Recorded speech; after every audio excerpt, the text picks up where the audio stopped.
Brilliant. Hello and welcome to everyone. People will keep coming in as Amelia admits you, but just to say a welcome, and we'll get started quickly because we have just an hour together.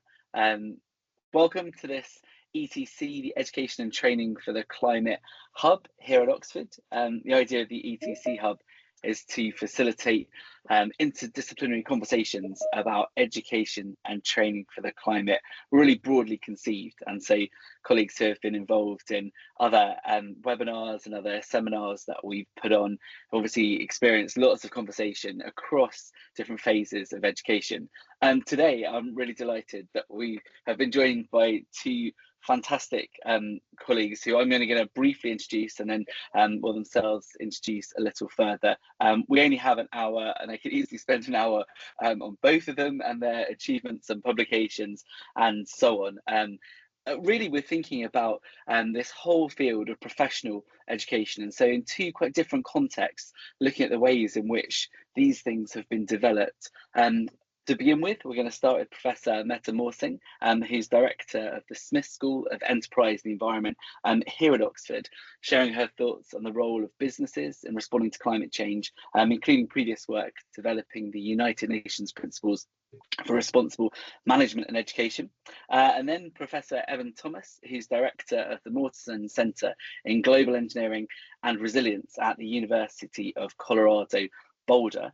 The Mortenson Center is training a new generation of engineers to tackle global sustainability challenges. And it's only 9 o'clock, but thanks very much for joining us in the morning on what otherwise was your day off and your week off. So we particularly appreciate you giving up the time for this. Without further ado, Mette, I'll hand straight over to you. Thank you very much. To address the question there, that the recording will be made available through the ETC Hub website, and there's a number of colleagues, as is the way, who have expressed their disappointment they couldn't be here and are looking forward to the recording. So yeah, it will be shared. Sorry, Mette. Yes, no, thank you so much, Stephen. Thank you very much for having me here today, and I'm thrilled to be here with you, Evan, to sort of engage in a discussion about climate education, not just within one discipline, but actually within many disciplines, and perhaps even also across disciplines. At least that's part of the conversation I would love to explore and engage in here today. And thank you very much, Steve, for the kind introduction. I'm very pleased to be here and engaged in something that is very close to my work, but also to my heart, because I do believe that education on climate and nature is one of the sensitive intervention points of how we can actually transform the world and how we can engage next gen leaders, not just in business, but also in the public sector and also in societal sectors like in NGO work, etc. And also, you know, us as individual decision makers in our own lives and in our own consumption and how we sort of drive our lives more generally. So I would like to sort of start my first few minutes here with sort of reminding all of us about the last year, the taking stock of the United Nations Sustainable Development Goals and how they showed a kind of a dire picture of how fast and how far the world is progressing. Basically saying we are not on targets on any of the Sustainable Development Goals, some more than others, but we seem to be really lacking behind. So the question is, of course, why? When we, you know, look out our windows, when we read our news on a daily basis, we know that this is a dire problem. But why is it that the world is so slow on progress with regard to climate change? And when we sort of try to make the analysis, some of the, you know, common ideas is that global coordination and cooperation is too slow. Economic interests are working against climate change. There's a short-term focus rather than a long-term. There's a lack of political will. It's a very complex and abstract issue, far away from many people's daily lives. It's very technological, and the challenges of technology are still there. It's cost and scaling. The social, the cultural factors, etc., etc. One thing that I often lack in that discussion is exactly what we're talking about here today, and that is education. That education is also lacking behind. We are simply not, as I would claim, as universities, including our business schools and our engineering sciences. Even I hope you'll speak a bit more to that in a moment. But we're simply not doing enough. We're not engaging our students enough. Actually, one of my colleagues here at Oxford, he's a professor in engineering, said that our students today are told to do exactly today with regards to climate what they did a few years ago with regards to COVID and the pandemic. They were told to don't do anything, stay at home, sit still, and let somebody else fix the problem. So today we keep telling them, he said, or this is at least how they react, don't do anything, sit still, stay at home, let somebody else fix the problem. And that means that our students come out with a kind of lack of agency on that, how they can actually engage in the climate discussion. And we know that it's not only about giving them information about the situation of climate and nature in the world, but it's also a matter of how we create a context where they themselves can become the critical, innovative, entrepreneurial thinkers that the world needs. So we also know from other research from some of our friends, economist friends, that's a particular, it's a quite some years old, 5-6 years old. Jeff Sachs, Masukata, Johan Rockström, getting together saying what are some of the transformations needed to actually achieve a sustainable planet. And number one is actually, according to these scientists and these researchers, is actually education combined with equality questions. So just to reinforce the conversation we're having here today, that education ought to be, should be, has been evidenced to be at the top of one of the transformative levers that we should engage in with regards to changing the world for the better. We also know that we educate on an annual basis about 220 million students in our universities. And I can say about half of them men and about half of them women. It's a little beyond the question here, but that's just good to know. These are UNESCO statistics. So 220 million students get a degree, a bachelor or a graduate degree from our universities. So what happens in that classroom, the kind of way we engage our students on climate, or if we don't, matters a lot. And I can just say from spending almost 4 years in the United Nations heading up the principles for responsible management education, that we just do very, very little. We try, there's a lot going on, but oftentimes many of the offerings to our students are electives, meaning that we will have the already convinced in our classrooms and not the ones that may not even consider climate as a challenge, may not even think about how they want and could, with their subject matter, engage. And I'm thoroughly convinced that any of our courses, any of our disciplines can engage and already do engage, but could do more with regards to climate and nature for our students. And I was sort of dreaming, and I'm sort of discussing with some, and I would love to hear your opinions about this. So I'm from Denmark, I'm from Copenhagen, I'm a Danish citizen still, and will remain so. And back in the 60s, it was cancelled to have Latin as a compulsory first year subject theme. For 1 year, all students, before they entered the university, they should have 1 year of Latin, in particular theology, law, medicine, history, but also other course directions. You should have 1 year of Latin to actually engage in your subject and the study. I was just thinking, wouldn't it be appropriate that we as university offered a 1 year on climate and nature before our students actually engaged in whatever subject matter they had decided, whether it's, theology or law or medicine or history and languages and business and geography. Wouldn't it be appropriate? And would it be that difficult? I don't think so, because I do think we have the competence in our universities. And finally, I wanted to just delve a few minutes before I hand back to you, Steve, and over to you, Even, about the the kind of system thinking that I think is also important for our students to engage in. As I said before, it's not just about the knowledge that our students, of course, should have with regards to climate and nature. There's a lot of knowledge. It's a very complex area, and we should engage them as much as we can from our different disciplines. But we also need to let our students know that this is about systems. It's like if you look upon a body and you go, you see that in medicine as well. You look at a body, there's something wrong with the arm, and you have a pain in the arm, you go to the doctor who is a specialist in arms or whatever kind of specialism he or she has, and then identifying that there's actually nothing wrong with your arm, so you just go back again. But what is really wrong is that something terrible happened, in your life. You lost someone, or you're not happy. There's actually something mentally wrong with you. But that particular specialist doesn't see that, because that doctor is a specialist in one particular area of the body and not the whole system of the body.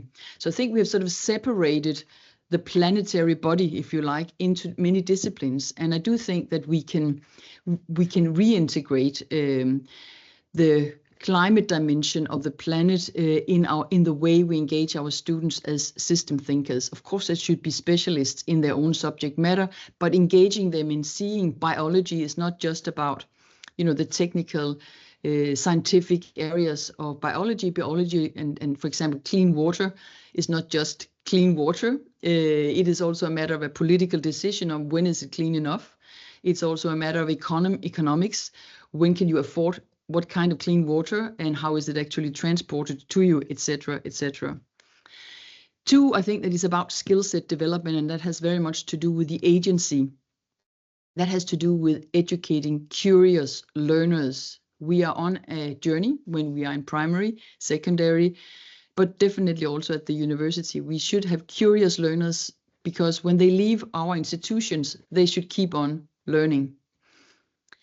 We can't deliver the solutions for them for what's going to happen and how they are going to address difficult challenges in 2, 3, 5 years. They need to be part of that and need to be prepared with the kind of skill set and the kind of agency we can support them with.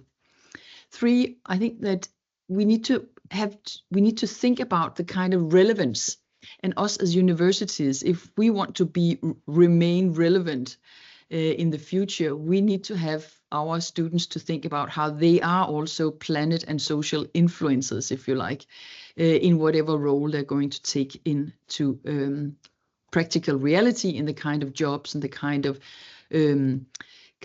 of engagement with society when they leave our institutions. And finally, the impact. And we speak a lot about our impact as universities these days. And I think we need to keep on that conversation, because it's very easy to measure our outcomes, our activities, and it's very difficult to see the kind of impact that we engage in. And I think this is a discussion that should be brought into the classrooms, is what kind of impact we can actually have, long-term collaborations, long-term changes of society, and what does it take, and what does that actually mean for you as an individual. You can actually, via the organization you come to lead or you come to work for, have a global impact. Again, back to the agency. And I think we need to have our students, no matter what subject matter, again, that they engage in, we need them to understand this. So that would be my first sort of input to the conversation here today. So back to you, Stephen. Thank you. Amazing. Thank you so much. Sorry, I was just unspotlighting and seeing if my teams can handle it. That's made it freeze. Hopefully it will unfreeze itself in due course. Maybe I've broken my teams. It looks good on this end. Ah, good. Okay, so it's just me who can't see anything now. Mette, thank you so much. Loads there that I'm really looking forward to exploring further, but I'll hand immediately over to Evan, who, I can't see at the minute, but hopefully will work for us too. Yeah, thanks, Steve. Thanks, Mette. Can you guys see my slide coming through? Okay, great. So thanks, everyone. Nice to join you today. My name is Evan Thomas. I'm a professor of environmental and aerospace engineering at the University of Colorado Boulder, and I'm the director of the Mortenson Center in Global Engineering and Resilience. And the Mortenson Center is both an academic program. We train engineers at both the undergraduate and graduate level, and we are practical implementers as well as researchers in the field of global development and global health. So I'm going to start today with a few slides about our global context, why we have a program in global engineering, particularly using water and water security as an example of some of the challenges we face. And then I'm going to tell you a little bit about our specific program here at CU. I won't share a huge amount of detail, but I'll talk a little bit about the types of students we have and the programs that we offer. And then I'm going to get into a few examples of the work that our students and our faculty and our research staff do together. So we all know that climate change is here. Yeah. Sorry, Evan, it looks like the Teams is blocking some of the slide. Are you able to shift that? Oh, is that sharing that? I'm sorry. Yeah. No I worries. didn't think it was going to do that. Great. Does that work better? That's perfect. Okay. Okay. So we all know that climate change is here. And the first thing that many of us are notice is what it's doing with our water. Dry places are getting drier, with droughts driving crop failure, livestock death, and displacement of people. And wet places are becoming wetter, with flooding destroying communities and contaminating drinking water. Because of what we've done, both through causing climate change as well as acting like water is free, we can't count on water being where we need it and when we need it anymore. I've been working with water for about 20 years in places where it's very complex and expensive to make sure people have clean drinking water.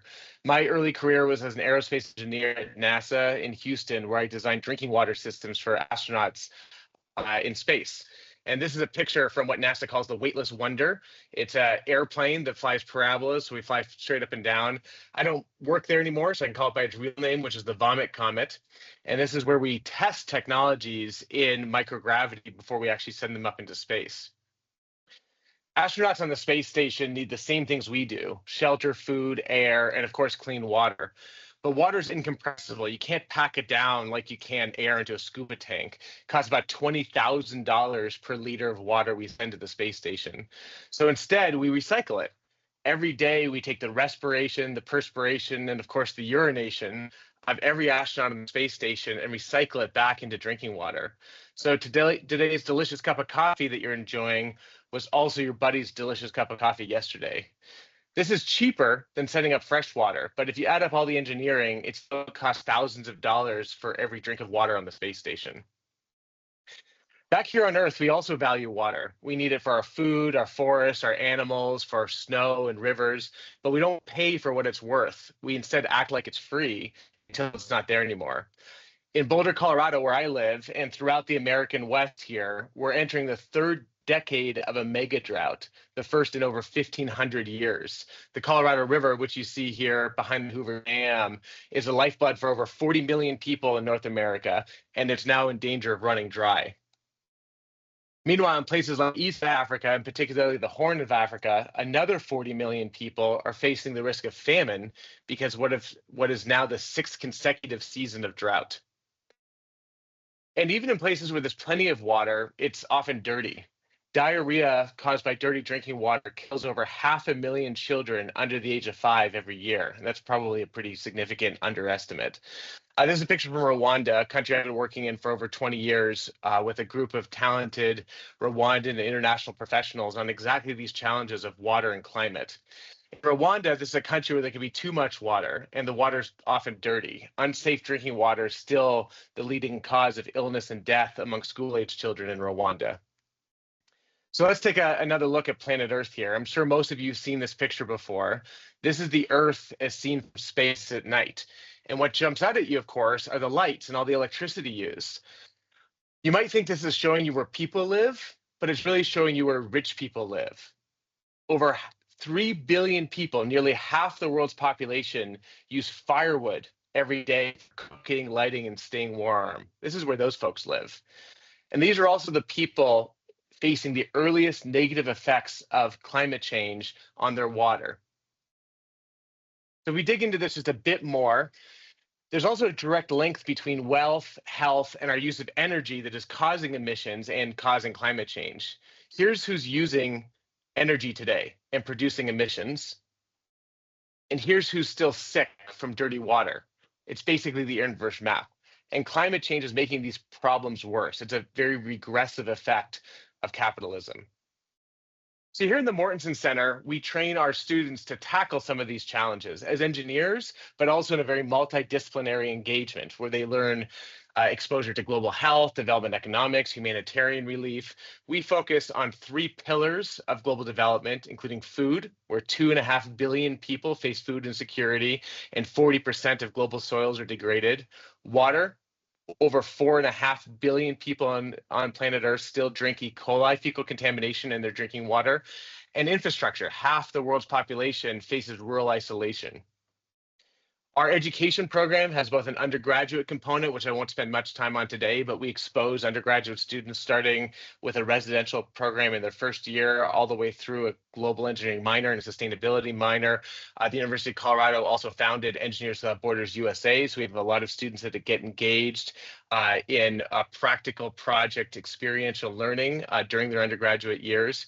And at the graduate level, we have a both online and on-campus graduate certificate in global engineering that's actually open to any major in any department. You don't have to be an engineer. And we have master's degrees in both global engineering and sustainability. And on the technology and innovation side, we have 3 particular areas where we focus. One is sensor technologies. We put sensors all over the world to monitor things like water and soils and infrastructure. Geospatial analytics to assimilate both that data and remote sensing data to help manage environmental resources. And then direct engagement with partners for impact evaluation, methodology development, and the development of both policy and practice. In our curriculum, we introduce students to the historical causes and present conditions of global inequality. We don't jump straight into the solution space. This isn't about inventing a better mousetrap or a better water filter or a new crop. It's about why are poor people poor in the first place, and what are those determinants and what are those drivers, and how we can empower students to engage in a historically contextualized contribution to addressing global poverty. And then, of course, particularly, what's the engineer's role? Global engineering for us is the complementary field to global health and development economics. Those are the professionals that tend to dominate and be involved in global development, whether you're talking about the World Bank or UNICEF, or up until a few weeks ago, the United States Agency for International Development. We want to promote the role and elevate the role of engineers in engaging in global development. These are a few of our graduate programs. As I mentioned, we have a professional master's in global environmental engineering and another one in just generally environmental resilience.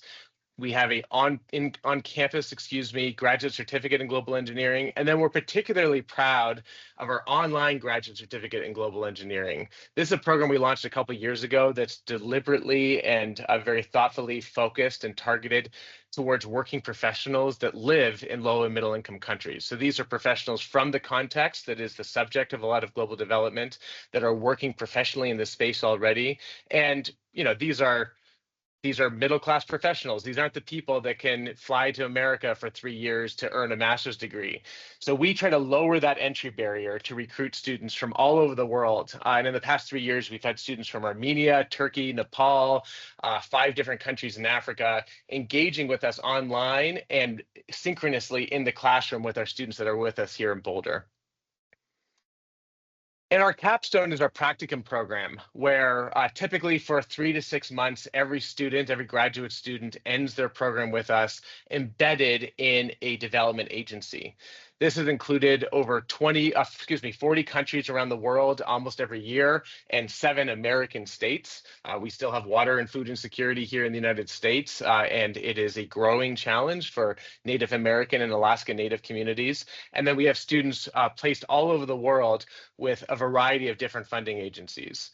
A lot of our alumni go on to work in the field of global development. And again, till recently, many of those folks went on to work for USAID or the World Bank or the State Department, as long as many of these other NGOs. Now, we're in the middle of a changing landscape in the field of global development. I hope most of you are aware of this, but I know most of you are joining us from the UK, so this might not be on the top of your news feed. But in the past few weeks, our administration has shut down the United States Agency for International Development. That's a $60 billion a year agency. It represents about 40% of foreign aid money. So even if you've never heard of USAID or you don't have money from USAID in your development career, this is still taking 40% of those resources off the table essentially overnight. So we're in a major shift, and I don't think anybody can really predict exactly how that's going to play out yet. I wanted to share a few examples of who our students are. Minjeet is a civil engineer who started his own NGO in his home country of Nepal, where he reached thousands of communities with safe drinking water infrastructure. He started with us online, completed the online graduate certificate, came here to Boulder after a year, finished his graduate degree, and is now a working professional here in the United States at Mortenson Construction, a major construction firm that, of course, is also where our name comes from. Fatma is a Turkish national. She's particularly interested in systems change and gender empowerment. She also started with us online, came here and finished in person, and then continued as a Turkish woman working on a project in Armenia. That's particularly interesting because Armenia and Turkey don't have diplomatic relations, but her research was engaging with Armenian engineering students, mostly men, on studying transboundary water issues between Turkey and Armenia. And now she continues to work with us today on a project back in Turkey on agricultural resilience. And John is another great example. He's a Ghanaian wash engineer, water and sanitation engineer. Again, started with us online, is finishing his PhD with us this summer, and is now working full-time for one of our social enterprises that have come out of the Mortenson Center, focused on water security in East Africa. So now I'm going to give a few examples of the practical work that both our students and our staff and our faculty do together. Again, particularly focusing on water for a few minutes. We develop water system programs with partners. We develop technologies that monitor these programs so that we can calculate the environmental benefits and actually generate revenue to invest in these programs. We are not siloed into just being engineers or just being practitioners or researchers, but our students and our professional staff engage across these disciplines, including through developing social enterprises that can commercialize these interventions. Today, the Mortenson Center is partnered in 4 countries on 5 different programs in East Africa, where we are reaching over 500,000 people with clean water services. And by 2030, these programs will scale to reach about 3 million people with both sustainable drinking water systems, sustainable in terms of they continue to function over time, as well as financially sustainable through the generation of carbon credits that are tied to the performance of these systems. The carbon credit commodity can be saleable primarily into Europe as revenue that helps sustain these programs. Here's a few examples of the programs. Today, the Mortenson Center is supplying clean drinking water systems to over 300,000 kids across 350 schools in Rwanda. We are supporting over 200 groundwater boreholes in northern Kenya that are providing emergency drought relief in this very arid part of Kenya in the Horn of Africa. We are serving clean drinking water to over 500 schools and about 2 million kids in Western Kenya. And we are supporting the water service delivery to over 300,000 people in Bukavu, DRC. Bukavu is a city on the Rwanda DRC border. It's currently occupied by a rebel force called M23. There's a humanitarian crisis emerging in this region of the world that's exacerbated by the pullout of USAID from supporting refugee camps. This organization, the Eastern Congo Initiative, is essentially the only formal water supply water service provider in Bukavu. They're actually an NGO, and we support them both through monitoring the water quality and generating carbon credits. It's a primary source of revenue for this program. And then on the technology side, we spent quite a bit of time developing different kinds of sensor and remote sensing technologies to help us monitor and manage these water and food systems. Today, we are monitoring over 3 million people's water supplies in East Africa using satellite connected sensors. So those programs I just showed you each have a satellite connected sensor installed in them for remote monitoring, which helps both our local partners all the way through to our carbon credit auditors manage these programs and maintain them. We've also developed sensor technologies for direct water quality monitoring. We developed the first ever sensor that can actually tell you if there's fecal contamination in your drinking water without having to take a sample and enumerate it in a lab. We've also developed food security monitoring technologies that have been adopted by the Famine Early Warning System and the FAO and the World Food Program for forecasting food security, forecasting transport of food systems, and identifying hotspots for food relief. And in infrastructure, we've developed both technologies for identifying where people are facing isolation, as well as run randomized control trials of things like pedestrian footbridges. The picture you see on the right is again from Rwanda. This is a footbridge that connects isolated communities. And we are just finishing up a randomized control trial that's been running for the past 7 years, about a $13 million investment to try to establish the health and economic and livelihood benefits of this kind of pedestrian infrastructure. Hopefully I didn't use too much of my time. That's a little bit about what we do and how we do it. Thank you. Awesome, thank you so much. I haven't done any rounds of applause or anything yet, so I'd like to just start by giving both a round of applause for all of that, because that was just fantastic. I'm sure that colleagues online, there's been lots of kind of enthusiastic, but just brilliant to hear from both of you. I've got loads of questions, loads of things that I'm keen to explore. But we'll kind of turn over to both of you to begin with. And so first of all, kind of over to Mette, kind of reflections, comments, questions for Evan, and then same for you, and just have a moment, maybe kind of 10 minutes maximum for that conversation between the two of you. During that, and kind of as we move on beyond that, we'll open up to a broader discussion. And so if colleagues online have any questions, observations, reflections, and then please feel free to use the chat. And also after this period, then we'll kind of open up more broadly as well. But otherwise, back over to you, Mette. Thank you very much, and thank you, Evan, for this wonderful sort of taking us through your amazing work with educating and but also research as it is, in particular focusing on water here. And I'm impressed by your four master programs. I think that's really a wonderful development, and to see how climate and environment is integrated so deeply into the core of these programs, as I understand it. And I think it also sort of reflects, as I understand it, even I would love to hear more about, how you engage with the interdisciplinarity of these programs, and how you engage, do you engage like colleagues from other departments to co-teach with you or not? And I'm asking because here at the Oxford Smith School of Enterprise and Environment, this is what we do with our master program. So we have one master program that's 4 years into existence, and it is a truly interdisciplinary program in the sense of being taught by physicists, by chemists, by business scholars, by economists, by geographers, by lawyers, to sort of give the whole sort of, again, systemic thinking to our students, of course, as well as inviting practitioners into the classroom.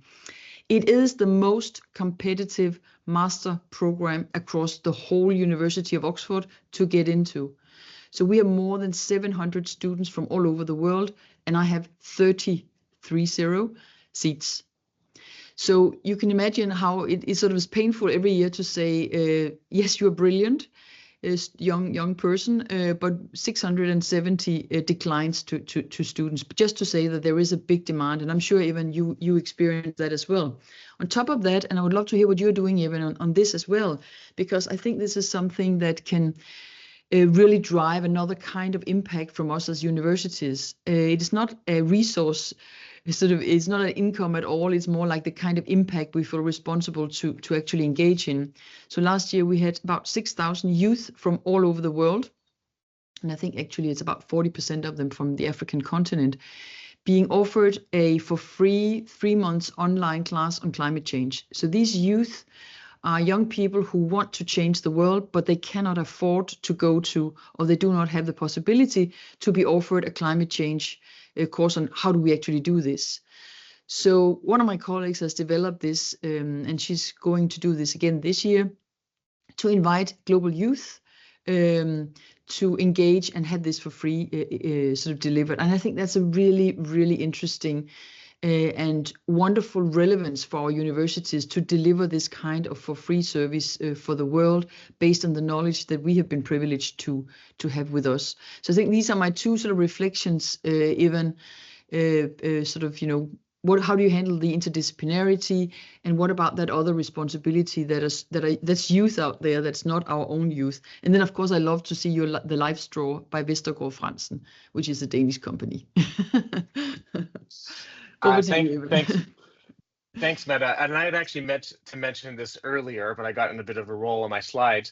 One of our close collaborators is the Smith School, and the program that Professor Rob Hope runs he has a wide portfolio, but one of those components is REACH, which is focused on water security in East Africa. He's also developed programs around maintenance of rural water boreholes, he and his team.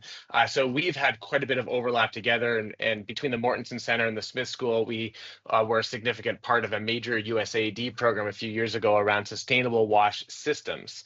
And so I just want to mention Rob and his team, and in particular the Masters of Science in Water Sustainability and Water Security that Rob leads to the Smith School. I don't know exactly the numbers, but I think it's similar. I think it's hundreds of applicants every year, including several students who are CU alumni, including at least one student who's a CU professor's child who went to Rob's program. So we have quite a bit of overlap, at least in sort of thematically. On your next question, the multidisciplinary element, people often assume, whether they're on campus with us or other partners around the world, that engineers are sort of immediately focused on a technical solution. And I think that's probably because you've met many engineers who are technology evangelists and believe that technology is going to solve our problems.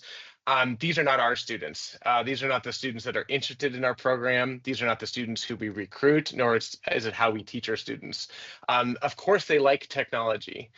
And of course, they are pro-interventionists, right? That's also what distinguishes us from other programs that might be in the anthropology department that might be extremely wary of global development. We know the system's broken. We know we're part of the problem when we're participating in the system, and our students want to be part of the solution. They want to engage in, again, a historically contextualized contribution.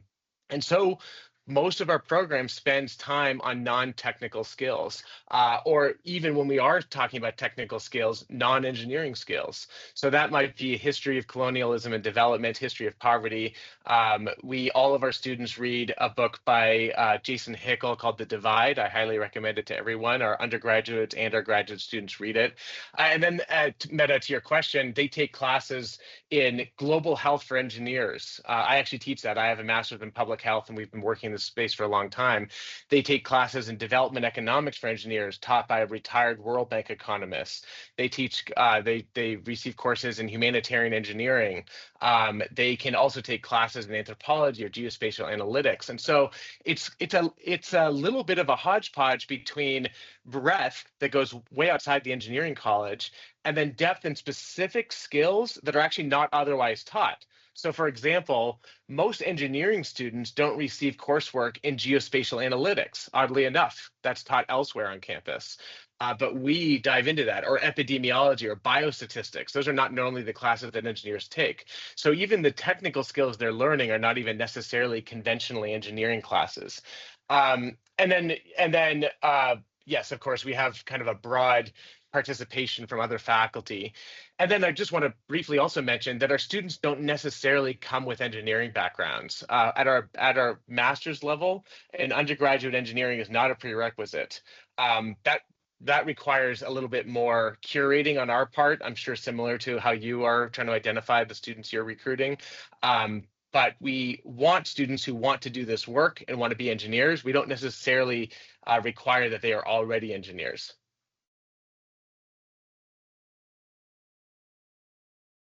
So, Matt, I think I have a question for you. The Smith School has a number of different master's programs, and I don't know them off the top of my head, but maybe you could share them with us. I, of course, am familiar with the water masters. How do those different programs interact with each other? And are students taking classes, across the Smith School and across these masters? I also know that there's a relationship with the business school. And how does that relationship work? And what's the cross-pollination as well as the distinctive elements of each one of your master's programs? Yeah, no, thank you. And it's a very, you could sort of say it's a very relevant question because I think it's fair to say that we share electives, across the different master programs. So that's sort of, you could say, the easy way to have our students meet, because the students also want to meet each other, and they do that in the electives. But outside, you know how difficult it is to sort of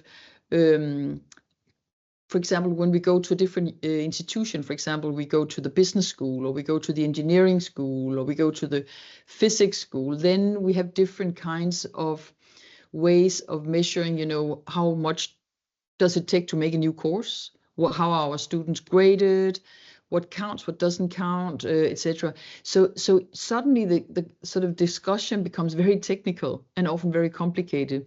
And this was also one of the things that I learned during my time working in New York for the United Nations, was this is not only always the professor who doesn't see the opportunity to actually engage across or outside his or her own department or his or her own division, but there are also these institutional logics, if you like, that, or institutional structures that oftentimes make it very complicated, even if you want to, and the students want to, and systems want to. There's something built into the system that makes it hard, because ECTS, 15 ECTS is maybe enough for a course somewhere, but not enough in another place. It's too much or something like that. So there's also that is difficult. But I do see the electives as a really easy, low-hanging fruit to have our students to meet and also to co-teach. Sorry. Go ahead, Steve. No, you go for it. No. Well, Matt, I have another question for you. And again, I know closely what Rob and his team do, but I have sort of a general question for you, because it's something that we've been contemplating recently.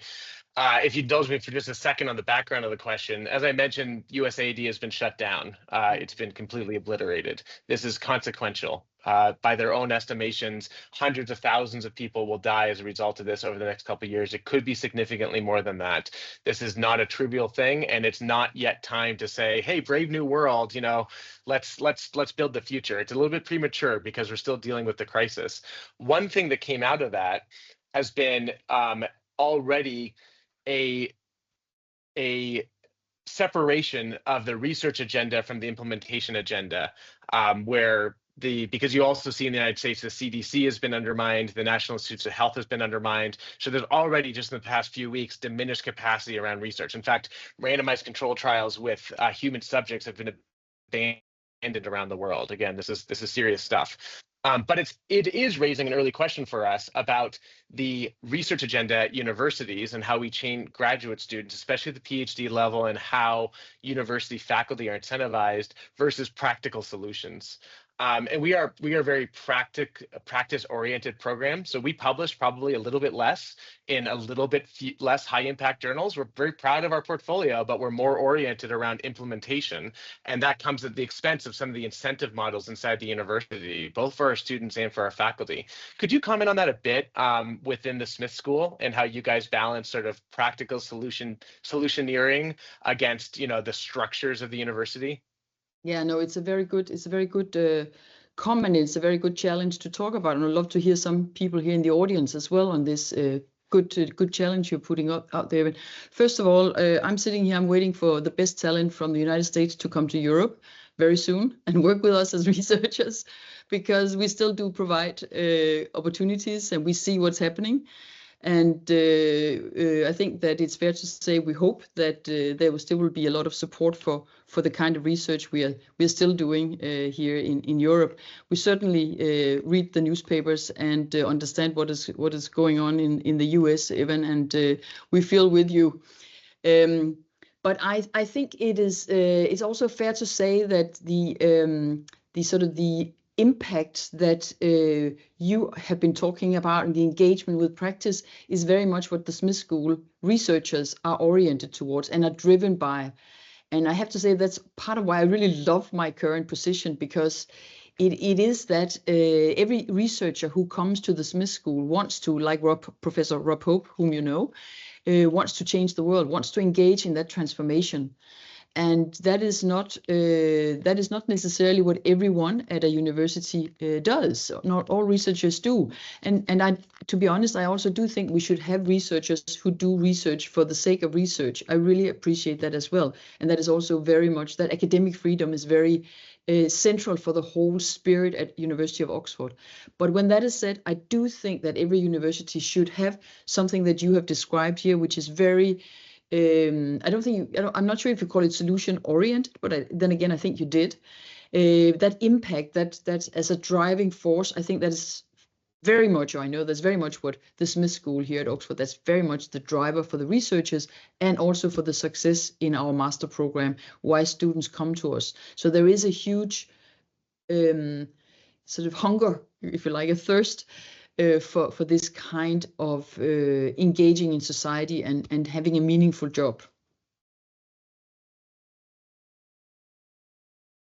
Amazing. Thank you very so much again.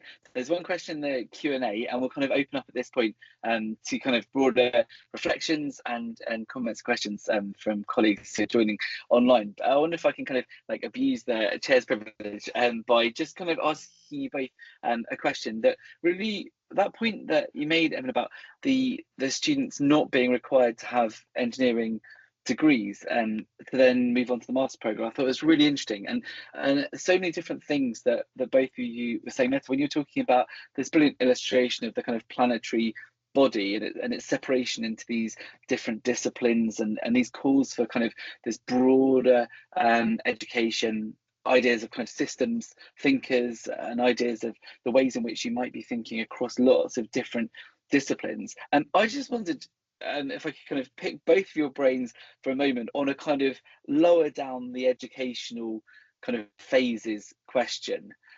If you could add one thing into students' school education that would then kind of feed into these really significant conversations and aims that you're kind of driving towards, what might that be? What thing do you think would be most significant to kind of either improve or to add to students' school education that then makes the job that you're trying to do easier? Is this a question for Evan and me or for a general debate, Steve?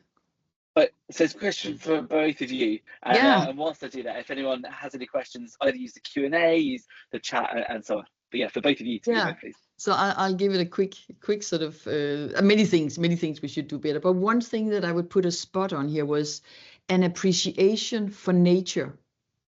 I think that some of our young, even primary, secondary, I think maybe, research will show us that they're very curious in primary school. But when they hit secondary school, research shows that some students are even scared of nature. They see a little bee, a little fly, they want to kill it. They don't understand the appreciation. They don't listen to the birds. They don't, could we give youth an appreciation, a reappreciation, I would say, for nature? I think we would already be much better off.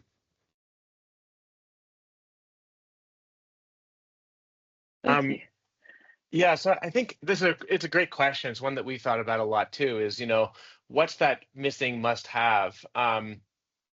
One version that would build on Mette's point is sort of broader exposure to sustainability and impacts. But honestly, and what's odd about that is, in our engineering program, as I've already explained, we really emphasize the non-engineering pieces, the historical pieces, the environmental science pieces, partly because we don't want our engineers to jump straight to solutions, because we don't want them to think the solution is a better water filter, right? And jump straight to thinking that that's the missing gap, because it's not the missing gap. Technology is not the reason people are poor, or the lack of technology is not the reason people are poor. However, in the past few years that I've been teaching, Gen Z, who are now undergraduates, and the tail end of Gen Z is in high school and middle school now, they've been born into this crisis. they are not the ones that any longer need to be woken up. They've been born into climate change. They've been exposed to it in their classroom and in their lives for their entire lives. And I've actually found that in the past few years, I've really had to change how I teach. So instead of like pounding over the head of, students to say, hey, wake up and look at what's going on and stop thinking that tech solves the problem, I actually am shifting back the other direction, which is, hey guys, there are solutions to this. I know you know about the problem already. You don't need a reminder about the problem. You might need more details, but you know the problem is there. So what are the potential solutions? Where can you place your effort? Because we've been running into a risk of, sort of a sense of helplessness and despair in recent years among younger undergraduate students. And so I would start to pull up talking about solutions to try to improve engagement and empowerment among students more. Awesome, thanks so much. I'm just going to pull up Michelle's question here about so great to hear about the work with global youth. What measures are being taken to ensure the content is decolonized and doesn't just center European or North American perspectives? I so love the question. Thank you, Michelle, for raising it. I have to say, the first day I met our new cohort here, our current cohort, this was exactly one of the things that I forgot if it was me saying it or if it was them raising it, but it's something that I actually make a point of, and asking them as they start. This is back in October when they started, asking them to say, every time you read a text here, every time you engage in a debate, have your eyes, your critical gaze open for have we cleansed the curriculum for decolonizing language or decolonizing thinking? So just to alert them to that it's still going on. We're trying our very best, but it's there, it's still there. So look out for it. And also alerting our students to be critical and bring their own critical sense in and saying, we are not perfect. So please help us, and please also alert yourself to this. It doesn't just happen in the curriculum. It's very, very prevailing out there in society. So if you alert yourself to identifying it as you are in the classroom, that will certainly be helpful for you when you get into practice as well. And can I just very briefly comment on Steve's also very good question? I think what we need to do here, and the question is, how do you as a university professor, how do you not just preach to the already converted? I mean, there's just one way forward, isn't there? And that is to make this a compulsory sort of element of our teachings. Instead of the little peripheral, the little elective somewhere, we need to fight for getting climate and nature into the core of our studies. Thanks, Mette. This is definitely a tough question. I doubt I have an entirely satisfying answer. But in terms of the practical things we've done to contextualize the program, half of our students are from low and middle income settings. So, those are the students we're recruiting. So half of the students in the classroom as well as on campus are from that context. Half of our faculty are from low and middle income countries. And so that's part of just making sure that there's a very overtly diverse set of views in the classroom and experiences in the classroom. That being said, I've also seen in my experience, and we've been teaching this, some version of this curriculum for about 15 years already, the students who are the most concerned about decolonization tend to be our white American students who don't have any who don't actually have any work experience. And the students who are the least concerned are students who are from LMICs who are working professionals in this space. And I think that reflects the process of, of the pragmatic needs of engagement. I don't think anybody thinks the system is perfect. I think everybody thinks the system is quite flawed, but our working professionals from LMICs are very motivated around advancing solutions and less concerned about, whether or not we're sufficiently decolonized in the classroom. And I'm not saying that means we shouldn't be making that effort. It's just an observation that every year there's this pretty clearly bimodal difference in kind of where people are entering the conversation. Thanks so much. I don't know, we've only got 5 minutes. I don't know if you can both see the Q&A. Obviously, Mette, you can see that one. Evan, I don't know if you can see the Q&A. If you wanted to have a look at the questions, question from Isabel, question from Amelia, another question in the chat as well.